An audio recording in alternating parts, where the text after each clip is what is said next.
था। इल्तुतमिश ने देश में एक राजधानी, एक स्वतंत्र राज्य, राजतंत्रीय प्रशासनिक व्यवस्था और अफसरशाही व्यवस्था की स्थापना की। उसने दिल्ली को भारतवर्ष में तुर्क साम्राज्य का राजनीतिक, प्रशासनिक और सांस्कृतिक केंद्र बनाया।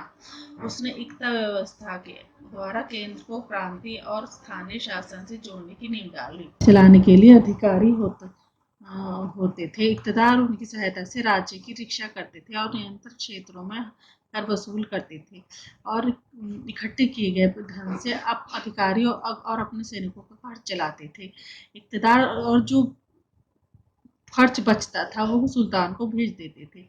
इल्तुतमिश ने मुद्रा व्यवस्था को सुधार करते हुए चांदी का टका चलाया, चांदी का टका और तांबे का जीतल चलाया। 1236 ईस्वी में इल्तुतमिश की मृत्यु हो गई। उसने अपने जीवन काल में ही अपनी पुत्री रजिया को अपना उत्तराधिकारी नियुक्त कर दिया था।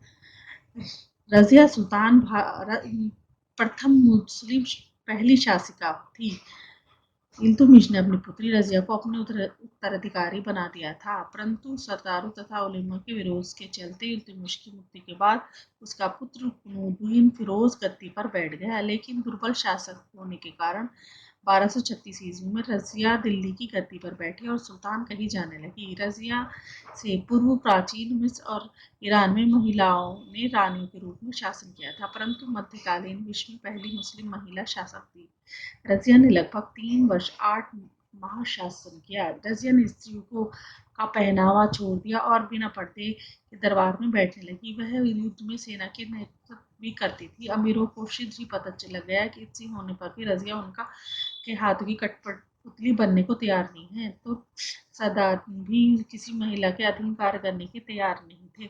उन्होंने एक षड्यंत्र के द्वारा उसे गद्दी से हटा दिया। रजिया के बाद उसका भाई एवं 2 भतीजे बारी-बारी सुल्तान बने, जो अयोग्य थे। अतः इल्तुतमिश के छोटे पोते नसरुद्दीन महमूद को दिल्ली का सुल्तान बनाया गया। 40 तुर्क नासिरुद्दीन महमूद 40 तुर्की सरदारों का दल इसमें अत्यधिक शक्तिशाली हो गया था। वे जिसे चाहते थे गद्दी से उतार देते थे, जिसे चाहते थे गद्दी पर बिठा देते थे। 1246 ईस्वी में इस दल ने इल्तुतमिश के पौत्र नासिरुद्दीन महमूद को सुल्तान बना दिया। महमूद ने एक अमीर जिसका नाम बलबन था को अपना नायक बनाया। बलबन धीरे धीरे अपनी स्थिति सुदृढ़ कर ली। वह एक शक्तिशाली सरदार बन गया। 1265 ईस्वी में नासिरुद्दीन महमूद के बाद बलबन गद्दी पर बैठा। बलबन एक योग्य और अनुभवी शासक था। उसने अपने शासनकाल में कोई महत्वपूर्ण कार्य किए, जिसने दिल्ली को सुरक्षित बनाने के लिए आसपास के जंगलों को कटवाया तथा साफ करवाकर वहां पुलिस चौकियों का निर्माण कराया। इस प्रकार दिल्ली के आसपास रहने वाले मेवातियों के विद्रोह को रोकने में सफल रहा।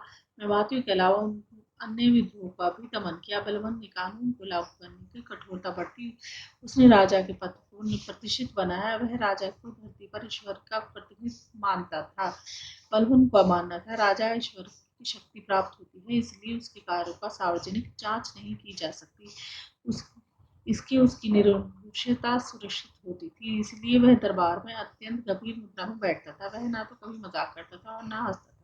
उसने दरबार में निर्धारित ढंग से वस्त्र पहनकर आने बैठने और आदि के बारे में नियम बनाए, जिसका कठोरता से पालन किया जाता था। बलबन ने दरबार में सीधा एवं पायबोस परंपरा प्रारंभ की। उसने सुदृढ़ व्यवस्था बनाई, जिससे राज्य की पूरी खबरें गुप्तचर सुल्तान को देते थे। बलबन की प्रमुख विशेषता थी कि उसने सदैव न्याय को सुल्तान का प्रमुख कार्य समझा। उसने शांति व्यवस्था बनाए रखने के लिए सेना पर भी ध्यान दिया।